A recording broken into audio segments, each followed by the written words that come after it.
Hello, welcome to lesson 28 of Learning Bible Greek. This is the second of three lessons on John chapter 2, the incident where Jesus changes the water into wine at the wedding in Cana in Galilee. Okay, so this is John chapter 2, verse 4. The previous lesson dealt with verses 1 to 3, now we're in verse 4. Kai, and the square brackets indicate that this word kai is found in some manuscripts but not in others. Lege aute ha Jesus. So this is the typical order. Says to her Jesus. Was the most common order. Verb, pronoun, object, and then noun, subject. If the object is a noun or a name, then the most common order would be verb, subject, and then object. But the pronoun object goes first. There are plenty of exceptions to that order, even if we look in just this small passage. But generally, if this order isn't used, we look for emphasis or some reason for the variation. So here it's the standard one. Jesus says to her, as I commented in the last lesson, every verb here is present. Lege, says, lege, says to her, Jesus, ti emoi kai soi gunai. Now, these are very interesting words that we'll have a bit to say about. So ti is what? Emoi, to me, that's a dative, to me and to you. Gunai, woman. This is what's called a vocative, and it's used for addressing people. So he's speaking to her. So the I ending indicates vocative. The gune for woman, we get words like gynecology from that. Gynecology. In American English you don't write that A. So yeah, that indicates woman. So first the issue is, what does this idiom mean? What to me and to you? It's used fairly frequently in the Old Testament and the New Testament.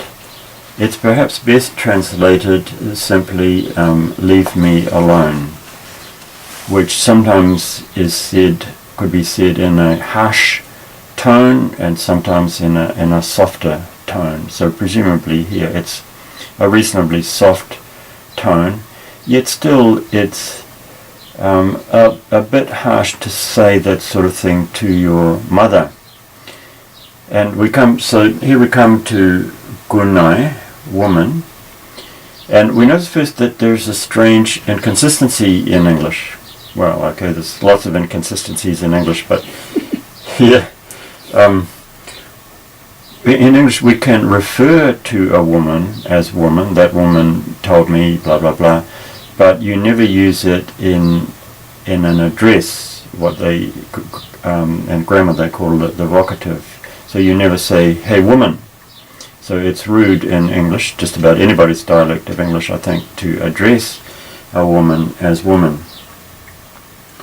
In Urupith, the language I worked in Vanuatu, you can refer to a woman with the word woman, and you can address a woman. That's perfectly all right in their language, and I think the same is the case in Bible Greek and Hebrew.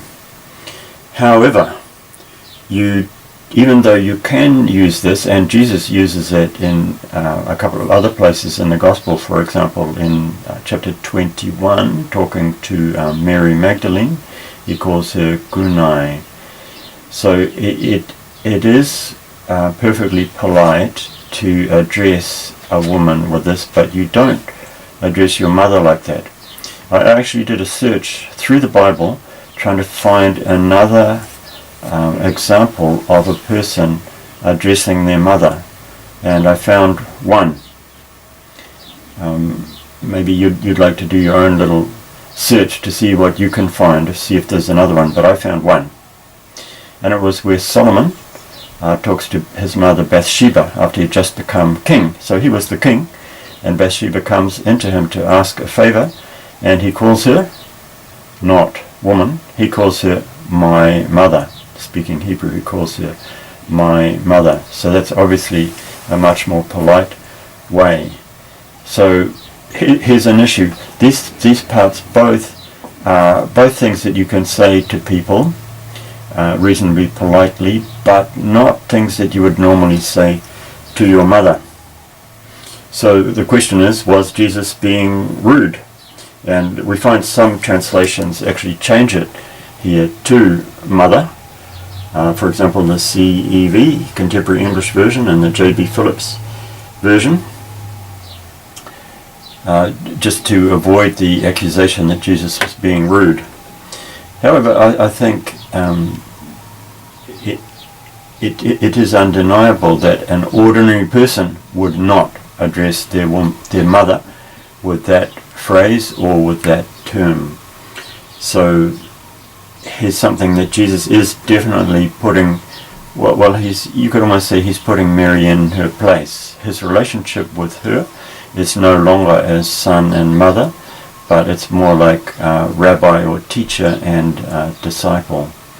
And these words kind of fairly firmly put her in her place. In fact, I mean, even going back to when Jesus was a teenager, and they find him in the temple. This is Luke chapter 2, verse 49. They'd lost him, and they find him in the temple, and Jesus replied to them, "Didn't you know I'd be in my Father's house?"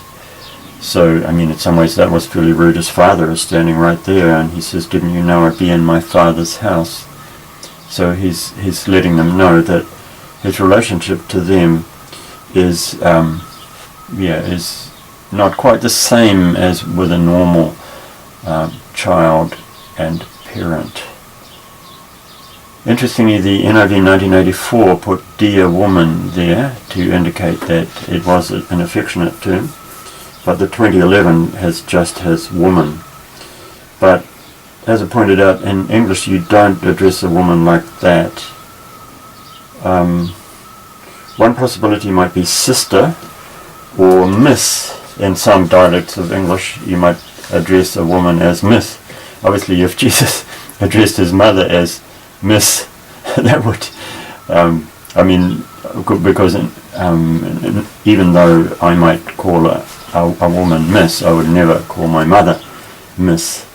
So it's certainly a fairly firm indication that their relationship is on a different level.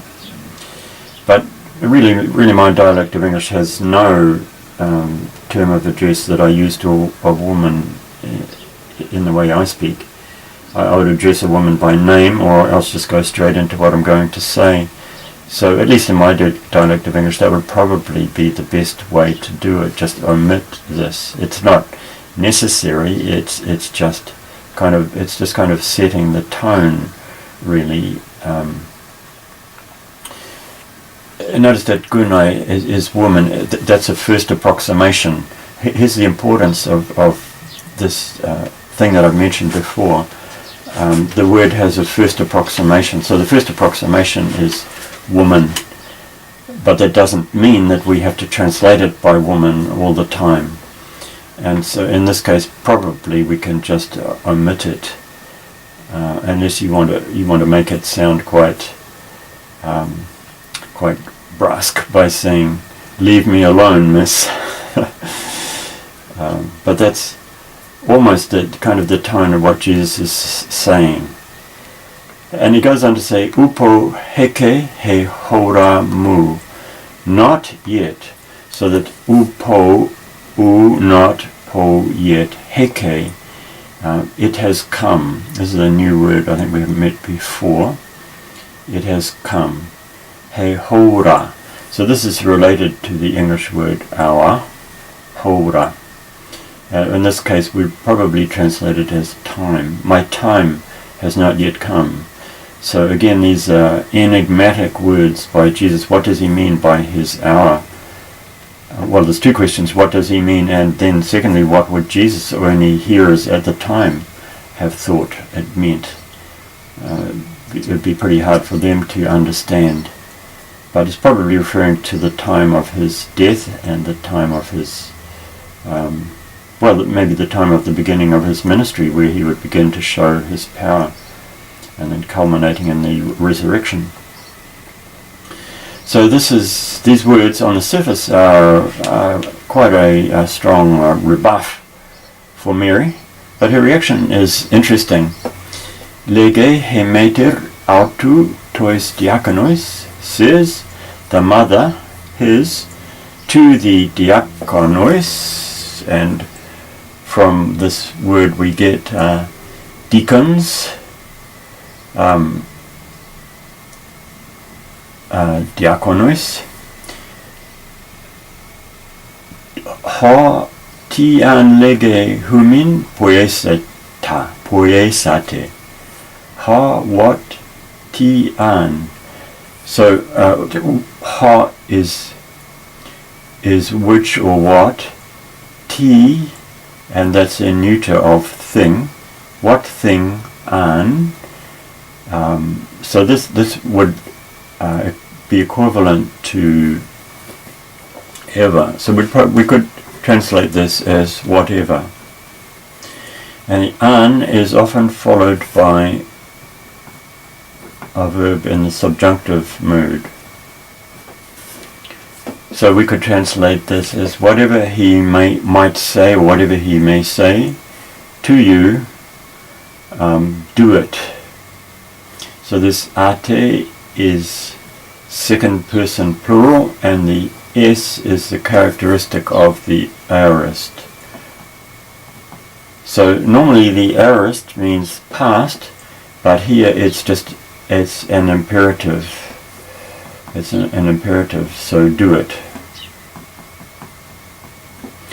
So evidently Mary must have had some authority, which would back up the idea that she was perhaps an auntie of the bride or the groom. And so she has the authority to go to the servants and say to them, whatever he says to you, do it. So verse 6, Esan de eke lithinai hudriai hex kata ton katharismon ton judaion kemenai. So Esan there were, his there again, eke there, lithinai hudriai. So this is stone jars. The word lithos, meaning stone, occurs, we find that in several words in English. And hudriai, we get hydro, like hydroelectricity. Hex, so this is 6, and we have the word hexagon, a 6-sided figure, and it's actually related to the English word for 6 as well. In Latin it becomes 6 because the H in Greek often becomes S in Latin, and that becomes 6 in English. Not what you thought, but 6 in Latin means 6, it becomes 6 in English. Kata, according to the katharismon, the purification, cleansing or purification rites. Purification rites, rites, of the Jews. Kemenai, lying there, or in this case standing there. Chorosai anametretas duo e tres, containing each one, ana meaning each, metretas. Now this is a measure, a certain measure of quantity, quite a large one. Duo e tres, 2 or 3. So again, we find these words in English: duo, duet, tres, meaning 3. It's an issue in translating whether to leave the given units, and so some of the older translations have 2 or 3 measures, or you could convert to non-ones. The NIV uses gallons, which unfortunately doesn't serve the part of the world that uses metrics. Personally, I'd opt for the original units in the text and a footnote giving the conversion. It's reasonably clear, and it's some large unit of measure, and anybody who wants to know exactly what it is can find out in the footnote. But keeping the original units preserves a bit of the flavour of the original. So, yeah, the purification rites. A note in the NIV Study Bible says, Jews became ceremonially defiled during the ordinary circumstances of daily life and were cleansed by pouring water over the hands.